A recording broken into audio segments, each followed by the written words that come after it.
Yersiz və qeyri-zəruri boş danışıqlar deyəndə əksəriyyət bəlkə də düşünəcək ki, yəni kimisə düşünəcək, özünü düşünməyəcək. Çünki bizdə ümumilikdə insanlarda belə bir şey var ki, insan özünü sevəndir və hətta ölümdən danışanda, hətta nöqsandan danışanda əksəriyyət özünə yox, daha çox qonşusuna düşünür bunu ki, ha filan kəs bu cürdür, bəhmən kəs bu cürdür.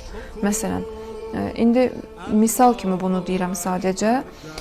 Lakin yersiz və qeyri-zəruri danışıq deyəndə ümumilikdə böyük alimlərimizin, əxlaq alimlərimizin deyiminə əsasən və hədislərə əsasən ümumən məqsədsiz danışıqlardan gedir söhbət. Yəni bizim hətta danışığımız belə məqsədli olmalıdır. Məsələn, mən bu sözü danışıram. Nə üçün danışıram? Mən bu zarafatı edirəm. Nə üçün bu zarafatı edirəm? Mən filan məlumatı danışdım, çatdırdım. Hədəfim və məqsədim nədən ibarət idi? Belə düşündüyümüz zaman görəcəyik ki, artıq insan hətta məqsədi olmayan danışıqları danışmaq da belə istəmir.